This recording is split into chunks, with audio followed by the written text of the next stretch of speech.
Governos injustos e gente poderosa que faz o mal. Isso chama-se opressão. Quando vemos o profeta de Deus Amós, ele está indignado, revoltado contra aqueles que resolvem fazer o mal contra os pobres e necessitados, que perdem a sua causa quando são pagos aí os juízes com prata, com dinheiro. Eles vendem o justo por um par de sandália nos julgamentos. É terrível o que nós vemos na descrição do profeta. E a coisa não mudou. Por isso, vamos lutar contra a opressão. Chega de opressão.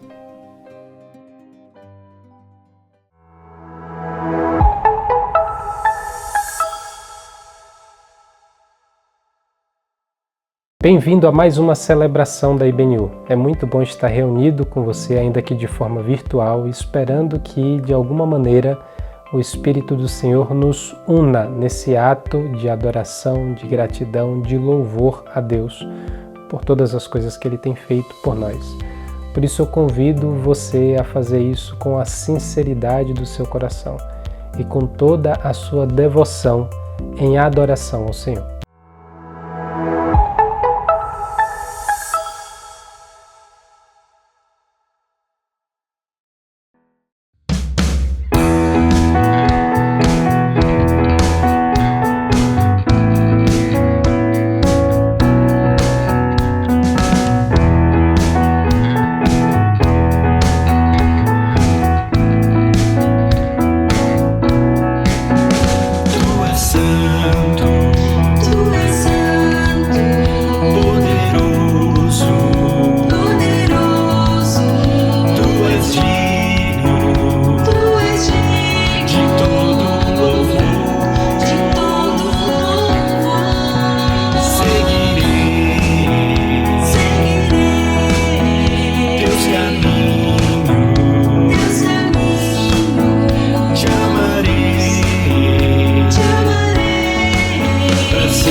Nós chegamos agora no nosso momento de gratidão e hoje eu gostaria de refletir com vocês sobre as pequenas bênçãos do todo dia.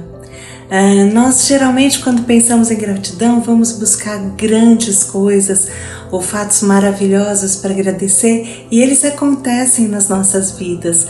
Mas quantas pequenas bênçãos nós temos todos os dias que nós nem reconhecemos.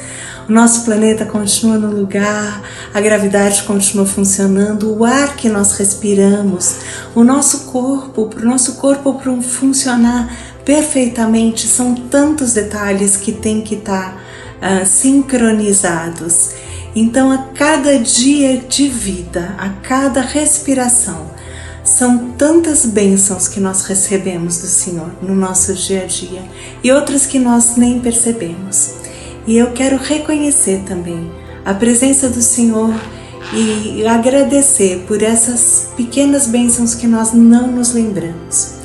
Obrigada, Pai amado, Senhor, por todo o cuidado que o Senhor tem com cada um de nós, Senhor. Obrigada porque nós estamos aqui, obrigado porque nós podemos estar reunidos aqui, Senhor, ainda que virtualmente, para te honrar e glorificar o Teu nome. Nós te agradecemos por todas as bênçãos em nossas vidas, Senhor, as grandes, as pequenas e aquelas que nós nem percebemos. Em nome de Jesus. Amém.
E esse é o momento de a gente se colocar diante de Deus. Eu queria que você, aí onde você estiver, você se colocasse agora. E se você tem algum motivo de clamor, de pedir a Deus, você se coloque a mão no coração.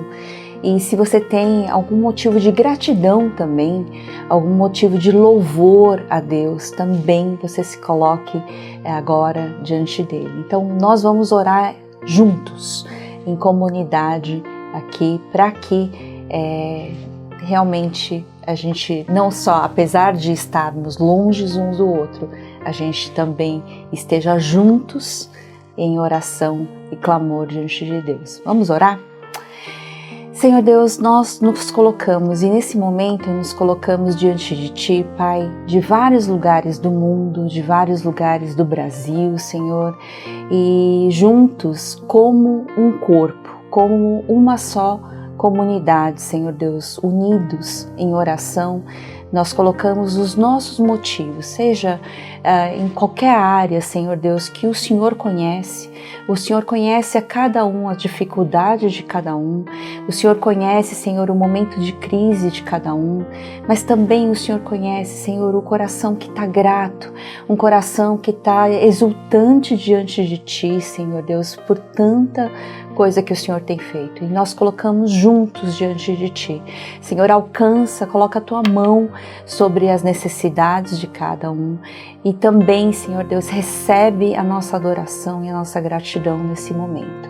Pai, que a nossa vida esteja a cada momento diante de Ti, e Senhor, que nós não nos esqueçamos que o Senhor está conosco, o Senhor está à frente e que nós podemos realmente confiar em Ti e descansar no Senhor, Pai. Que nós não tentemos fazer com as nossas próprias forças, mas a gente dependa e confie em Ti somente. E nós nos colocamos, Senhor, entregando a nossa vida diante do Senhor e também em adoração. Nós agradecemos e oramos em nome de Jesus. Amém. Eu te bendirei, ó Senhor, eu te bendirei. Eu te bendirei, ó Senhor, teu glorioso nome bendirei. Bendirei.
Seja muito bem-vindo a mais um momento de reflexão aqui no nosso canal, canal da IBNU. E nesse momento que nós estamos parados aqui pensando sobre o que a palavra de Deus tem a nos ensinar, nós queremos voltar a nossa atenção, voltar o nosso foco para o tema de comunhão. É um período que nós estamos falando sobre comunhão nesse mês e como que a comunhão ou os relacionamentos dentro da própria igreja e na sua vida, caso você tenha aí um relacionamento até mais amplo, né?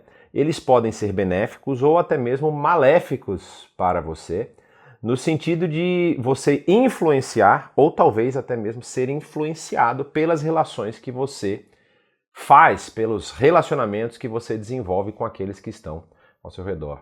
E é interessante pensar nisso porque muitas vezes muitas vezes não, eu diria que quase sempre, ou até mesmo sempre, a gente desenvolve relacionamentos que tragam para a nossa vida um sentimento de pertencimento.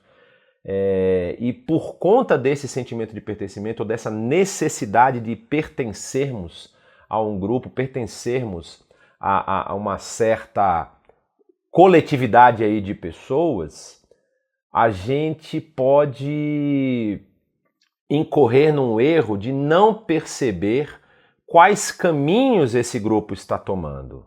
Não é à toa que nós vemos em tantos momentos da história, e inclusive eu tenho certeza que você que me acompanha aqui tem experiências com isso, de pessoas que tiveram a sua trajetória marcada negativamente por grupos aos quais elas pertenceram. Quantas vezes você não já ouviu uma mãe ou um pai falando que o seu filho se envolveu com grupos muito complicados ao ponto de estar ali envolvido com problema de drogadição, de bebida e abandonando, por exemplo, prospectos favoráveis para a sua vida por conta de influências que ele recebeu na sua caminhada. Essa dinâmica, ela é uma dinâmica constante e ela é uma dinâmica que não dá para a gente vencer apenas pela força de vontade.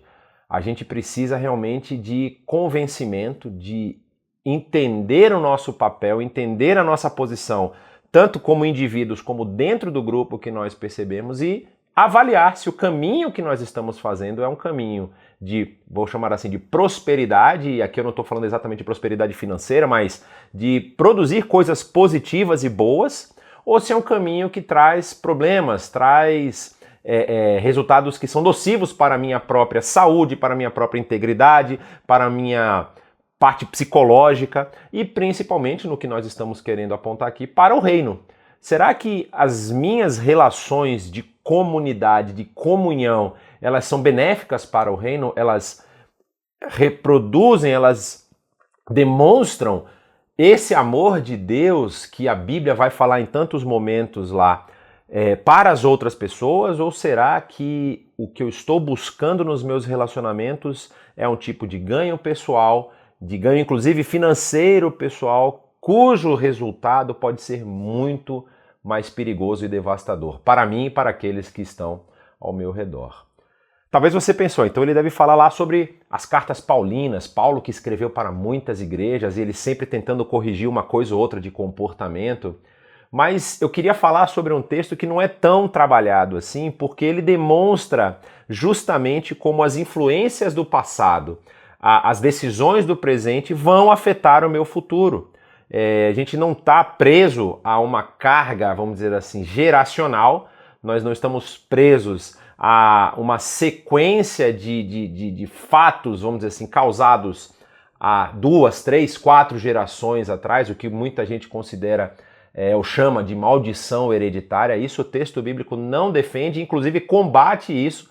O profeta Jeremias tem um texto muito importante contra esse tipo de pensamento, mas nós temos sim uma influência da nossa formação. Quando nós vivemos, estamos ambientados em certos círculos, nós podemos sim ser influenciados por esses círculos na hora de tomar as nossas decisões. E aí o que eu quero trazer para a gente hoje aqui é justamente isso. Como que a nossa análise do momento que nós vivemos faz com que a gente tome decisões melhores, faz com que a gente possa caminhar numa direção de nos livrarmos dessas influências que podem ser negativas para escolhermos caminhos mais positivos. E a gente vai falar de um texto hoje que está lá no livro dos Reis, texto que muitas vezes a gente lê, né? Mas muita gente não gosta de ler muito porque é um período, vamos dizer assim, bem conturbado da história da monarquia, tanto do Reino do Norte, o Reino de Israel, como do Reino do Sul também, o Reino de Judá. E o tema que a gente vai tratar hoje é amizade real pode acabar mal. E a gente vai falar sobre 2 Reis, o livro de 2 Reis, no capítulo 9. E aqui aparece uma figura muito importante que vai impactar a história tanto de Israel como do Reino de Judá. E aqui tem um fator histórico, extra-bíblico, extraordinário, a gente vai falar sobre isso já já. Mas vamos ler o texto primeiro, o texto do capítulo 9, para a gente entender o que está acontecendo aqui.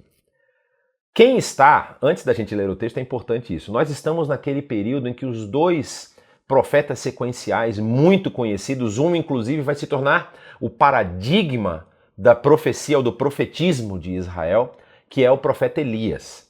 Elias aqui encerrou o seu ministério, tem um final apoteótico. Elias é levado aos céus num carro de fogo e ele lança a sua capa que vai cair sobre Eliseu, e Eliseu vai inclusive pedir porção dobrada da bênção de Elias, e isso é concedido pelo Senhor. Eliseu também vai ter um ministério de extremo impacto no Reino do Sul e no Reino do Norte, principalmente, porque é o reino mais complicado e controvertido desse momento. Nós estamos falando do período em que encerrou o reino de Acabe, e você vai lembrar, Acabe é aquele rei muito controverso. O texto bíblico, quando vai mencionar Acabe, do seu casamento com Jezabel, vai dizer que nenhum outro rei havia se afastado tanto dos desígnios de Deus, do que a lei falava, do que Acabe. Ele é pior que Jeroboão. Jeroboão foi quem instaurou 2 cultos idólatras, um na cidade de Betel, outro na cidade de Dan, lá no norte. Essa cidade é importante para nosso desenvolvimento aqui, guarde essa cidade. E aí, Acabe vai ter acabado de morrer. Acabe vai ter acabado. Inclusive, o título da nossa mensagem aqui também brinca com isso. Ou seja, uma amizade real pode acabar mal por conta do próprio Acabe. Mas quem vai estar aqui vai ser o seu filho. Não o primeiro filho, porque o primeiro filho vai morrer por conta de seguir os pecados de Acabe. Isso está no capítulo 1 do livro dos Reis, do segundo livro dos Reis. De 2 Reis 1 vai falar sobre Acasias, que é o filho de Acabe que vai morrer por conta de uma prática muito difícil da época dele. Em vez dele consultar o Senhor através dos sacerdotes, através até dos profetas que estavam ali falando os oráculos, as mensagens do Senhor para o povo, ele vai procurar o Deus Baal. Ele vai correr para outra divindade para descobrir se a sua situação melhoraria. Tem uma história de um acidente, ele cai da sacada do palácio, se machuca, fica acamado, e nesse momento ele busca não o conselho do Senhor, mas ele busca o conselho de Baal. E Elias vai falar com ele, não é Eliseu ainda. Elias vai falar com ele, e Elias vai perguntar uma pergunta tão lógica, tão óbvia, mas que o próprio Acasias não tinha resposta. A pergunta para ele é: por acaso não há Deus em Israel? E Acasias vai sucumbir às suas feridas, os seus ferimentos, e é interessante porque Acasias tenta matar Elias 2 vezes. E aí na terceira vez ele manda 2 tropas para matar Elias. O Senhor manda fogo do céu, como aconteceu no Monte Carmelo, e consome essas tropas. E aí na terceira vez a tropa vem pedindo perdão. Ela chega diante de Elias com temor do Senhor e fala: Elias, por favor, não nos mate, não deixe que o Senhor tire a nossa vida. E aí Elias fala: como vocês temeram o Senhor, eu vou com vocês e vou lá falar com Acasias, e ele vai declarar que Acasias vai morrer. Por conta da morte de Acasias, o seu irmão Acasias não chegou a ter filhos, então não tinha ninguém na sequência real para assumir o trono. Quem vai assumir vai ser o rei Jorão, que é o irmão de Acasias. E é ele que está nesse momento da história que nós vamos ler aqui, sendo o rei do Reino do Norte. E olha o que vai dizer o texto. Elias já foi aos céus, Eliseu está atuando e Eliseu vai ter esse relato aqui da sua trajetória com Jorão e um outro Acasias. Essa que é uma confusão que muita gente faz. Porque Jorão vai se associar a um outro Acasias. Aí você vai pensar, mas era o irmão dele que morreu? Não, não. É porque o reino do sul, o reino de Judá, teve um rei chamado Acasias que subiu ao trono. Ele não é contemporâneo do Acasias, irmão de Jorão. Ele é um outro Acasias. Então, Jorão e Acasias vão fazer uma aliança. A gente vai falar sobre isso já já. Vamos ler o texto. Diz o seguinte: Enquanto isso, o profeta Eliseu chamou um dos discípulos dos profetas e lhe disse: Põe a capa por dentro do cinto, pegue este frasco de óleo e vá a Ramote Gileade. Quando lá chegar, procure Jeú, filho de Josafá e neto de Ninsi. Dirija-se a ele e leve-o para uma sala, longe dos seus companheiros. Depois pegue o frasco, derrame o óleo sobre a cabeça dele e declare: Assim diz o Senhor, eu o estou ungindo, rei sobre Israel. Em seguida, abra a porta e fuja sem demora. Então o jovem profeta foi a Ramote Gileade. Ao chegar, encontrou os comandantes do exército reunidos e disse: Trago uma mensagem para ti, comandante. Para qual de nós? Perguntou Jeú, e ele respondeu: Para ti, comandante. Jeú levantou-se e entrou na casa. Então o jovem profeta derramou o óleo na cabeça de Jeú e declarou: Assim diz o Senhor, o Deus de Israel, eu o estou ungindo rei de Israel, o povo do Senhor. Você dará fim à família de Acabe, seu senhor, e assim eu vingarei o sangue de meus servos os profetas e o sangue de todos os servos do Senhor derramado por Jezabel. Toda a família de Acabe perecerá. Eliminarei todos os do sexo masculino de sua família em Israel, seja escravo, seja livre. Tratarei a família de Acabe como tratei a de Jeroboão, filho de Nebate, e a de Baasa, filho de Aías. E Jezabel será devorada por cães num terreno em Jezreel, e ninguém a sepultará. Então ele abriu a porta e saiu correndo. Quando Jeú voltou para junto dos outros oficiais do rei, um deles lhe perguntou: Está tudo bem? O que esse louco queria com você? Jeú respondeu: Vocês conhecem essa gente e sabem as coisas que eles dizem. Mas insistiram: Não nos engane, conte-nos o que ele disse. Então Jeú contou: Ele me disse o seguinte: Assim diz o Senhor, eu o estou ungindo rei sobre Israel. Imediatamente eles pegaram seus mantos e estenderam sobre os degraus diante dele. E em seguida tocaram a trombeta e gritaram: Jeú é rei. Aqui a gente vai fazer uma pausa, porque é muito importante a gente entender todo esse contexto aqui. Nesse momento da história, nós temos uma união entre dois reis. Essa é uma história narrativa, então ela está contando vários relatos sequenciais da trajetória de Israel, da trajetória de Judá também, do Reino do Sul, e vai mostrando como Deus ele vai escolher certos personagens para manter acesa, viva, a chama da sua salvação. Não estou querendo dizer com isso que poderia em algum momento essa chama se apagar, pelo contrário, é Deus quem sustenta a própria chama, é Ele quem levava essa informação ao longo da história através dos seus servos. Mas o texto bíblico faz questão de registrar justamente essa trajetória do projeto salvífico de Deus, que vai passar, por exemplo, por um afastamento quase que completo de Israel dos preceitos divinos. Ao ponto de Deus falar: vocês não vão mais habitar na minha terra, saiam daqui, e expulsar todo mundo da terra.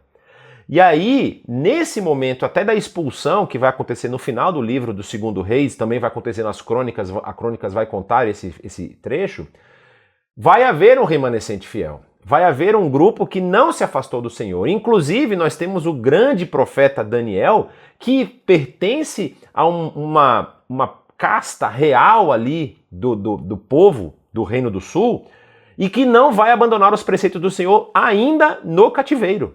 Isso vai estar registrado no livro dele como aquelas histórias fantásticas da fornalha ardente, onde os 3 amigos dele são lançados, o fato deles não comerem dos manjares do rei e serem vistos como mais belos até que todos aqueles outros servos do palácio real. e Deus mantendo ali a história da sua salvação através dos seus servos. Aqui não é diferente. Deus já havia levantado um grande servo que era Elias. Elias havia confrontado diretamente a posição de Acabe e de Jezabel. Agora Deus está levantando um outro servo. E é interessante porque Eliseu está caminhando, Eliseu está participando ali desse momento da história, e não é nem Eliseu quem vai levar a mensagem. Aliás, tem uma história muito interessante com Eliseu, porque Eliseu, ele parece, tipo assim, não ter a mesma paciência de Elias. Vamos deixar dessa forma. Elias, ele conversa com Acabe. Elias, ele fala diretamente com Acabe. Ele entra no palácio, ele fala diretamente com Jezabel. Eliseu tem um comportamento um pouco diferente. Quando Naamã, que é um grande general do exército sírio, do exército de Azael, que está no meio dessa história aqui, vai lá para poder ser curado da sua lepra, Eliseu não vai encontrá-lo. Eliseu manda um servo. Vai lá e fala para ele mergulhar 7 vezes no Rio Jordão.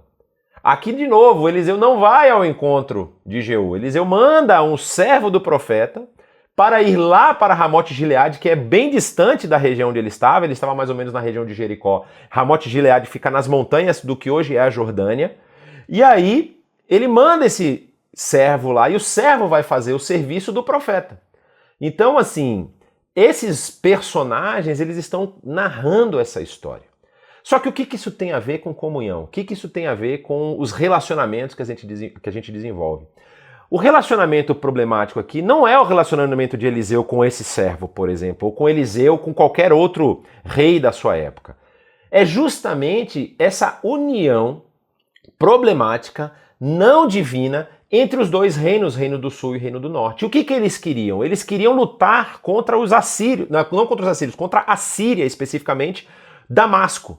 Os assírios, eles vão surgir logo depois, eles vão se unificar ali na região da Mesopotâmia e vão conquistar o reino de Samaria, o Reino do Norte, em 722. Nós estamos um pouco antes disso aqui. E aí o que acontece? Você tem esses dois reis que se unem contra esse domínio, era chamado de domínio arameu, da região de Padã Arã, região de Damasco. E eles vão se unir para lutar contra esse pequeno reino que estava ali, o reino do rei Azael. Azael é uma figura extremamente importante aqui, porque Azael, ele foi provocado. Ele não vem, vamos dizer assim, para conquistar a terra de Canaã. Ele é provocado por esses dois reis, Acasias e Jorão. Acasias e Jorão vão se unificar. E aí, nesse momento, qual é o grande problema? Jorão é da família de Acabe. Jorão, ele pertence à linhagem de Acabe e Deus havia prometido para Acabe, por conta do pecado tanto dele quanto de Jezabel, que ele eliminaria todos os homens da família de Acabe. Por quê? E aí nós lemos isso aqui rapidamente no texto. O que acontece se você elimina todos os homens da família real? Você não tem mais rei. Aquela dinastia acaba ali. Por quê? A genealogia é contabilizada pelos homens. As mulheres, quando elas se casam, elas pertencem à genealogia do marido delas e não mais do seu pai. Então não haveria ninguém para assumir o trono. Só que antes disso acontecer, nós lemos na história. Deus levantou Eliseu, mandou que Eliseu ungisse Jeú, Eliseu faz isso através desse servo do profeta, e o servo do profeta faz essa unção já colocando o próximo na dinastia real do Reino do Norte. Então, quem são os personagens dessa história aqui? Nós temos Acasias e Jorão, que são esses reis que abandonaram os princípios de Deus por uma aliança militar com foco financeiro, com foco de extensão de poder. Eles queriam pegar os despojos de guerra, eles queriam pegar as riquezas de Arã, eles queriam ter o seu nome marcado na história como um reino que se expandiu. E aí eles fazem essa união que não é uma união que Deus aprova. Não é uma união que vai trazer benefícios nem para Israel, nem para a sua trajetória salvífica. Não tem nenhum benefício nesse tipo de embate, de conquista. Não é isso que Deus está pedindo. Inclusive, ele vai falar disso justamente no início, aqui no final, do capítulo 8, antes do capítulo 9, mostrando os dois reis que vão assumir o reino do norte e o reino do sul. Ou seja, no 5º ano do rei Jorão, Acabe, rei de Israel, sendo ainda Josafá, rei de Judá, Jeorão, seu filho, começou a reinar. Ou seja, Jeorão reina no lugar de Josafá, que é um rei extremamente louvado no Reino do Sul, é um rei que fez uma grande reforma e que segurou uma batalha que veio dos reinos do sul, os reinos dos Edomitas, dos Moabitas e dos habitantes de Seir.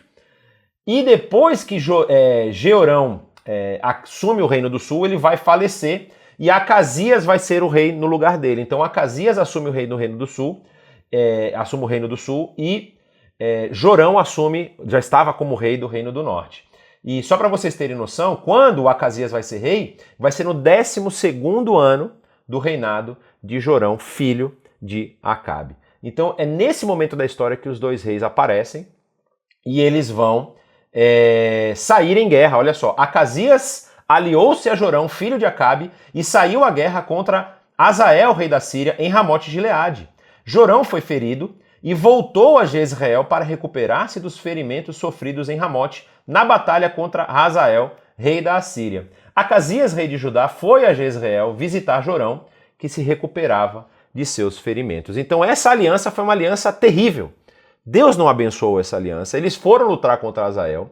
Jorão vai ter um ferimento que é quase mortal, e ele vai ser levado para o Vale de Jezreel. O Vale de Jezreel é aquela porção no centro do território de Israel que separa a cadeia montanhosa da Samaria da cadeia montanhosa da Galileia, que fica no norte. Então ela separa essas duas cadeias montanhosas, lugar inclusive onde está o Monte Carmelo, que é o ponto lá mais importante talvez da trajetória de Elias, o ponto onde ele desafia os profetas de Baal e de Azerá, lá os profetas que sentavam à mesa de Jezabel, e lá eles vão ser consumidos, no caso vai ser consumido pelo fogo o sacrifício de Elias, e depois eles vão matar os 850 sacerdotes de Baal que estavam ali naquele reino. E aí aparece a figura de Jeú. Quem é Jeú? Jeú era um dos comandantes do exército. Jeú era um daqueles que estava nessa batalha. E você tem que pensar que estrategicamente não fazia sentido essa batalha. Eles não pensaram, tipo assim, quais seriam os desdobramentos deles ganharem aquele território, deles lutarem naquele momento. O que teria de benefício para isso? Era uma coisa que partia meio que de cima para baixo. E aí Jeú com os seus comandantes estão reunidos, como você viu ali, na região de Ramote-Gileade, porque os dois reis voltaram para a proteção do seu próprio território, foram lá para Jezreel e eles ficaram lá no campo de batalha. Eles ficaram segurando as tropas lá. E aí o que vai acontecer? Jeú está lá com seus comandantes, aparece esse servo desse profeta, que nem tem nome. O servo do profeta não tem nome mencionado. Ele entra e sai da história e ninguém sabe qual é o nome dele, qual é a sua genealogia, e isso você sabe muito bem. Nesse momento é a identidade da pessoa. A pessoa é conhecida pelo nome da sua família, o nome do seu pai e o nome que ele vai deixar para as próximas gerações. Esse homem, esse servo que vai obedecer à voz, o comando do profeta Eliseu, entra e sai da história sem ser identificado. A gente vai falar sobre isso quando a gente falar também da história de Naamã, que é uma história que é um pouquinho anterior dessa que nós estamos vendo aqui.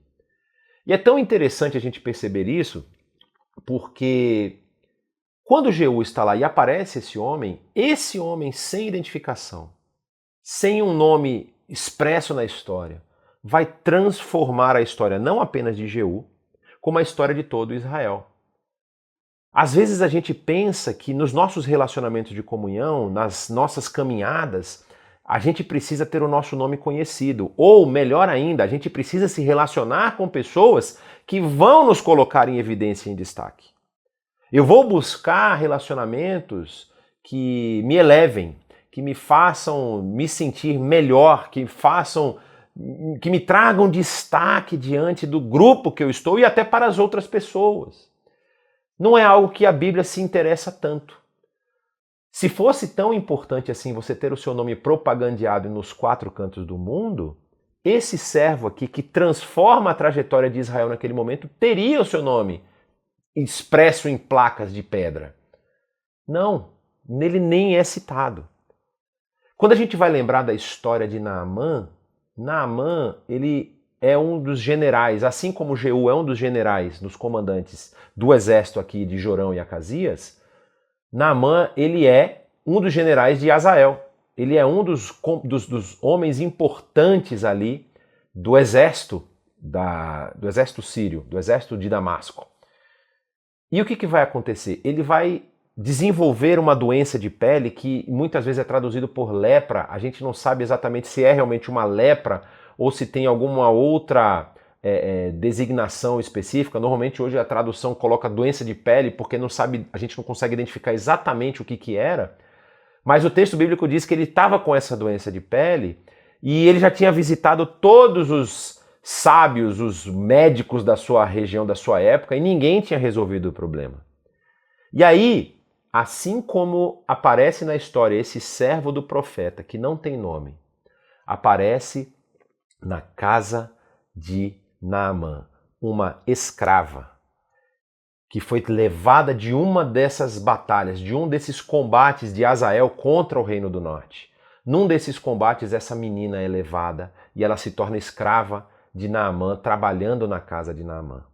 E ela, vendo a situação do seu chefe, do seu captor, daquele que a mantinha no ambiente de escravidão, ela lembra do Deus de Israel. Ela lembra que em Israel havia um homem que falava em nome do Senhor. E ela lembra que esse Deus tinha poder para transformar a história de Naamã. Esses dois casos são muito emblemáticos, porque ela também é uma escrava, que não tem o nome mencionado, que não tem a genealogia apresentada. Simplesmente diz, uma escrava de Israel que servia na casa de Naamã. Menciona para o seu senhor, se o meu senhor, que é a forma, vamos dizer assim, educada de se referir ao seu capturador, né? Se o meu senhor conhecesse o homem de Deus, o homem do Senhor que está lá em Israel, com certeza ele teria a sua sorte mudada. E aí a gente conhece a história de Naamã, ele, depois de ter tentado várias coisas, vai visitar esse homem. E o homem é Eliseu. Só que Eliseu, como a gente já mencionou, nem vai encontrar Naamã. Eliseu vira para Naamã e fala assim, pode falar para ele que o Senhor mandou dizer que se ele se mergulhar 7 vezes no Rio Jordão, ele está curado.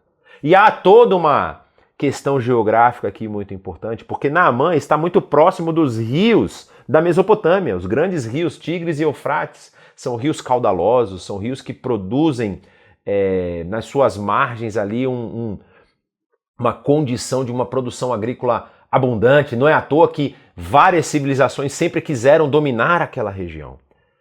E aí Naamã se irrita, ele falou, além dele nem vir falar comigo, manda eu tomar banho nesse riacho. Um riacho que dá para pular de um lado para o outro da margem. Em alguns pontos é tão fino o Rio Jordão que você consegue atravessar no pulo. E aí ele fala, isso é uma vergonha. E aí aparece um servo de Naamã. Meu senhor, se ele não tivesse falado que você tinha que entregar somas e somas de dinheiro, você não se movimentaria para levantar esse montante e entregar para ele? Agora ele pediu para você dar 7 mergulhos. O que é isso? Vamos lá, e Naamã decide mergulhar 7 vezes, e quando na 7ª vez ele sai da água, ele está com a pele, o texto bíblico vai falar com a pele como se fosse de bebê. A pele limpa, completamente limpa. E aí ele volta para o servo do Senhor, Eliseu, e quer entregar todo o montante de dinheiro que ele trouxe. Eliseu não aceita. Aí ele simplesmente pede, posso levar um punhado dessa terra para aqui? Para que eu lembre disso por toda a minha vida? Essa história de Naamã mostra que não dependemos, para transformar a vida de alguém, não dependemos de estar em destaque. A gente não precisa estar em uma posição onde os holofotes estão sobre a gente. Nos nossos relacionamentos, nós podemos ser o servo do profeta sem nome, a serva escrava sem nome. Nós podemos ser aqueles que vão mudar a história da humanidade, da sociedade onde nós estamos inseridos, sem nem mesmo sermos lembrados. Aí você percebe essa diferença. A diferença entre dois reis que se unem contra um reino externo, atrás de fama e riqueza, e de um homem e uma menina, um servo e uma serva, que transformam a trajetória de todo Israel sem ter o seu nome alardeado. Aí a gente levanta essa pergunta para a nossa caminhada. Como que nós temos desenvolvido os nossos relacionamentos de comunhão? O que nós estamos buscando quando nós procuramos relacionamentos? O que nós estamos querendo ao nos envolvermos com certos grupos, com certas pessoas? Será que o nosso foco está como eu posso ser bênção nesse grupo? Como eu posso levar esse grupo mais perto de Deus, para mais perto de Deus? Como que eu posso mostrar para eles o amor de Deus expresso em toda a trajetória do Antigo Testamento e também na presença dele entre nós em Jesus Cristo e também no desenvolvimento dessa igreja em amor? Como que eu posso mostrar para as pessoas que estão envolvidas comigo, que Deus as ama, que esse amor ele é real? Ou será que eu estou olhando de uma forma mais comercial, de uma forma mais pensando em business? O que eu vou ganhar estando aqui? A gente tem vivido esse problema em várias comunidades. Em vários lugares que a gente tem entrado, a gente percebe as pessoas falando, olha, cuidado com fulano. Fulano é o que a gente chama de alpinista. Como assim alpinista? Não, ele usa você para subir cada vez mais. E é quando ele já passou do que ele considera ser o salto que ele deveria dar, ele te descarta. Isso é muito complicado. A gente não sabe porque o desfecho da história que nós vamos ler agora é um desfecho muito pesado. É o cumprimento da profecia de Elias a Acabe. Olha só o que o texto vai nos dizer na sequência aqui. A partir do verso 14. Então Jeú, filho de Josafá, neto de Ninsi, começou uma conspiração contra o rei Jorão, na época em que este defendeu com todo Israel Ramote Gileade contra Azael, rei da Síria. O rei Jorão tinha voltado a Jezreel para recuperar-se dos ferimentos sofridos na batalha contra Azael, rei da Síria. Jeú propôs: se vocês me apoiam, não deixem ninguém sair escondido da cidade para nos denunciar em Jezreel. Então ele subiu em seu carro e foi para Jezreel, porque Jorão estava lá se recuperando e Acasias, rei de Judá, tinha ido visitá-lo. Quando a sentinela que estava na torre de vigia de Jezreel percebeu a tropa de Jeú aproximando, gritou: estou vendo uma tropa! Jorão ordenou: envie um cavaleiro ao encontro deles para perguntar se eles vêm em paz. O cavaleiro foi ao encontro de Jeú e disse: o rei pergunta, vocês vêm em paz? Jeú respondeu: não me venha falar em paz, saia da minha frente. A sentinela relatou: o mensageiro chegou a eles, mas não está voltando. Já é um mau sinal isso aqui. Se você assistiu essas séries ou algum filme medieval, por exemplo, os filmes de batalha, quando você tinha lá os exércitos montados um diante do outro, normalmente saía um pequeno grupo de um exército para o outro lado, o outro grupo vinha e encontrava-se no meio e eles tentavam negociar uma paz. Se não houvesse paz, cada grupo voltava e sabia que a batalha ia acontecer. Aqui o sentinela já está avisando, o mensageiro chegou a eles, mas não está voltando. Então o rei enviou um segundo cavaleiro. Quando chegou a eles, disse: o rei pergunta, vocês vêm em paz? Jeú respondeu: não me venha falar em paz, saia da minha frente. A sentinela relatou: ele chegou a eles, mas também não está voltando. E acrescentou: o jeito de o chefe da tropa guiar o carro é como o de Jeú, neto de Ninsi. Dirige como louco.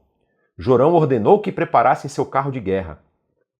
Assim que ficou pronto Jorão, rei de Israel, e Acasias, rei de Judá, saíram cada um em seu carro ao encontro de Jeú.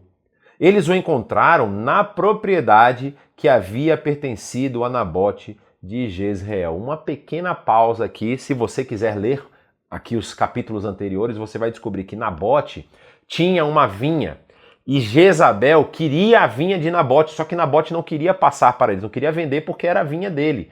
Então Jezabel e Acabe acabam matando Nabote e tomando a vinha dele. E uma das profecias que Elias vai falar contra Acabe é: você vai perecer, ou seja, a sua família vai perecer aqui nesse território, no terreno de Nabote. E olha que interessante como o desfecho da história vai fazer. E aí, Quando Jorão viu Jeú, perguntou: "Você vem em paz, Jeú?" Jeú respondeu: "Como pode haver paz enquanto continuam toda a idolatria e as feitiçarias de sua mãe Jezabel?" Jorão deu meia volta e fugiu, gritando para Acasias: "Traição, Acasias!" Jeú disparou seu arco com toda a força e atingiu Jorão nas costas. A flecha atravessou-lhe o coração e ele caiu morto. Jeú disse a Bidkar, seu oficial: "Pegue o cadáver e jogue-o nesta propriedade que pertence a Nabote de Jezreel. Lembre-se da advertência que o Senhor proferiu contra Acabe, pai dele, quando juntos acompanhávamos sua comitiva. Ele disse: Ontem vi o sangue de Nabote e o sangue dos seus filhos, declara o Senhor, e com certeza farei você pagar por isso nesta mesma propriedade, declara o Senhor. Agora então, pegue o cadáver e jogue-o nessa propriedade, conforme a palavra do Senhor." Vendo isso, Acasias, rei de Judá, fugiu na direção de Bet-Agã. Mas Jeú o perseguiu, gritando: "Matem-no também!" Eles o atingiram em seu carro de guerra na subida de para Gur, perto de Ibleã. Mas ele conseguiu refugiar-se em Meguido, onde morreu. Seus oficiais o levaram a Jerusalém e o sepultaram com os seus antepassados em seu túmulo na cidade de Davi. Acasias havia se tornado rei de Judá no 11º ano de Jorão, filho de Acabe. Não é uma história bonita. A gente tem que admitir. Não é uma história que a gente busca entender exatamente o que isso tem a nos ensinar, ou seja, será que eu devo perseguir os meus inimigos, atravessá-los com a flecha, perseguir os outros? Essa é uma história muito conturbada do período real de Israel, do período monárquico de Israel.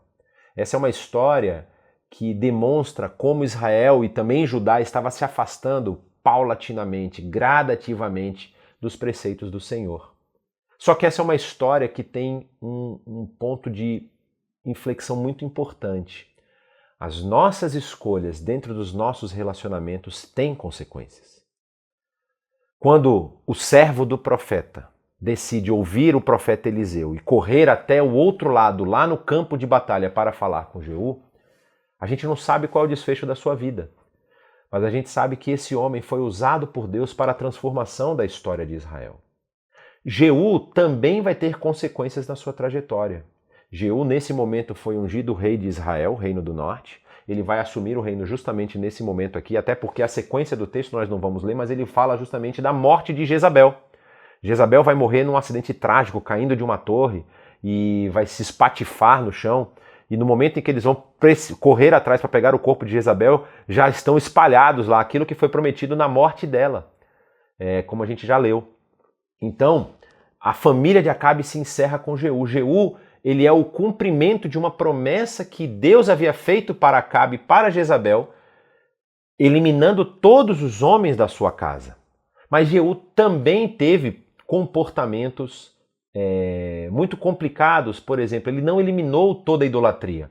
Ele acusa Jorão de não ter eliminado a idolatria da sua mãe Jezabel, mas ele também não elimina todos os postes ídolos de Baal, não elimina os touros que haviam sido colocados por Jeroboão em Betel e em Dan, e ele também vai ser condenado por isso. Mas nessa trajetória que nós estamos vendo aqui, nós vimos a história desses dois personagens que entram e saem sem o nome ser citado e que impactam grandemente a nação de Israel, impactam grandemente o reino de Judá também, e todo o povo vai lembrar da história deles. Não se lembram do nome, mas a história deles está registrada aqui no texto bíblico. Aí a pergunta que a gente fica é: como têm sido os nossos relacionamentos? Eles têm nos aproximado de Deus? Você tem dois reis que tinham todo um corpo de profetas e de sacerdotes em volta de si. Principalmente o rei Acasias de Judá, que tinha o templo do lado dele. Ele estava lá em Jerusalém. Se ele tivesse se voltado para os preceitos e para os ensinos do Senhor, talvez nessa aliança com Jorão ele fosse influência positiva. Talvez Deus apontasse, inclusive, a sua misericórdia para Jorão. Talvez ele revertesse a situação. Talvez ele falasse, não vai acontecer na sua geração, vai acontecer nas gerações para frente, porque a história de Acabe mostra isso. Quando Elias questiona Acabe nas decisões, Acabe se volta ao Senhor, pede perdão e o Senhor fala, tudo bem, Acabe, a minha promessa vai se manter, mas não vai ser na sua geração que vai acontecer isso. Claro que Deus, conhecendo todos os fatos da história, ele vai ler a história e vai falar, Jorão vai ser o último personagem da sua família, como eu havia prometido, que vai ser eliminado. Será que Acasias não poderia influenciar e impactar positivamente Jorão? Será que Jeú, tendo também pessoas ao seu redor que ensinassem a ele os preceitos da lei, não faria com que ele se voltasse ao Senhor, eliminasse completamente os cultos idólatras, talvez até mesmo reunificando os dois reinos? O que nós temos registrado não fala isso. Nós temos registrado que escolhas de amizade, escolhas de relacionamento impactam a nossa trajetória. Então, quando a gente está nos nossos ambientes de comunhão, quando a gente está buscando essa relação com pessoas ao nosso redor, nós devemos estar atentos para onde essas relações estão nos levando. Qual a direção que nós estamos caminhando. Como que nós temos sido impactados por essas relações e como nós temos influenciado essas relações para levar essas pessoas, levar esses grupos que nós estamos relacionados para cada vez mais perto dos preceitos do Senhor, para o conhecimento real do seu amor em Cristo Jesus, para a transformação das ações de cada um daqueles que cruzam o nosso caminho. E é interessante a gente perceber que muitas vezes o que a gente quer, o que o nosso coração almeja, deseja, é um reconhecimento, é um sentimento de pertencimento, é um sentimento de caminhar junto com as pessoas, sendo reconhecido pelo que nós temos feito. Mas o que esse texto mostra pra gente, e vários outros textos vão falar também, é que não importa aquilo que nós fazemos com as nossas mãos, importa a bênção de Deus no trabalho das nossas mãos. Inclusive, existe um salmo que fala disso, abençoa, Senhor, a obra das nossas mãos. Porque o que importa é se nós somos reconhecidos pelo nosso Pai Criador. Se nós somos lembrados por aquele que se entregou por nós, se nós somos impactados pela ação do Espírito nas nossas vidas. E através dessa caminhada, se nos relacionamentos nós temos essa preocupação de influenciar, de impactar, de trazer as pessoas ao nosso redor mais perto de Deus, com certeza o nosso nome será lembrado pelo nosso Pai. Então fica esse recado para você. Avalie os seus relacionamentos. Olhe como você tem se associado às pessoas. Você é alguém que influencia positivamente? Você é alguém que carrega o amor de Deus para as pessoas que estão ao seu redor? Ou você é alguém que tem sido levado? Você é alguém que tem participado de relacionamentos conturbados, capazes até de te levar a um mal muito terrível? Que o Senhor transforme a sua vida e transforme o seu coração em um porta-voz, um servo de profeta, um escravo que vai mostrar o caminho do Senhor para as pessoas que estão ao seu redor. Que Ele te abençoe hoje e sempre.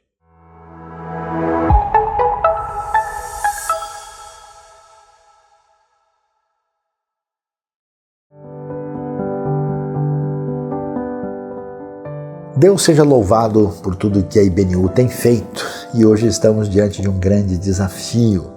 Estamos de fato necessitados para atingir todos os nossos objetivos humanitários, missionários, da contribuição de todos aqueles que de coração nos enviam seus dízimos, ofertas, contribuições para fazer diferença no reino de Deus. E hoje estamos investindo algumas melhorias no nosso espaço presencial aqui em São Paulo, tanto com telões interno, externo, como também pintura da parte externa, reforma local. E o nosso alvo é de R$300 mil para atingir os nossos objetivos, e estamos neste momento em situação de necessidade de contribuição. Se você tem sido abençoado pela IBNU, se você faz parte da IBNU, se você é membro, se você está conectado conosco, É com muita alegria que receberemos as suas contribuições, presentes e ofertas e dízimos para abençoar a obra de Deus aqui, feita em São Paulo, no Brasil e no mundo. Deus bondoso, Pai amado, obrigado pelas bênçãos que o Senhor nos dá, inclusive na nossa caminhada econômica, na nossa vida profissional. Pedimos que o Senhor abençoe todas as contribuições que serão enviadas para servir a Ti, para ampliar e prosseguir em fazer aquilo que tem a ver com a obra do Teu reino. Nós te agradecemos, te louvamos e te pedimos a Tua bênção sobre todos nós, em nome de Jesus. Amém.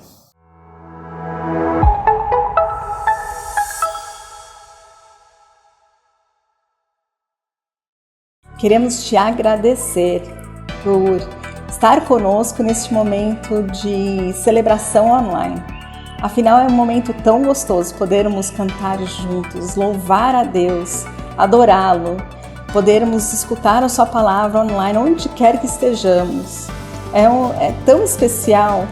Lá em Salmo 104, na versão da mensagem, diz o seguinte: entrem na fila e digam de coração, obrigado. Vão à presença dele, cantem louvores, agradeçam-no por tudo, adorem-no. Que esse momento da celebração online a gente possa adorá-lo, a gente possa realmente entrar na presença dele, celebrá-lo com amor, com o que ele espera de nós, que ele realmente seja um momento maravilhoso, que a gente possa realmente dizer a Deus, obrigado pelas pequenas e grandes bênçãos que o Senhor nos dá. Obrigada por estar com a gente nessa celebração online. Um abraço.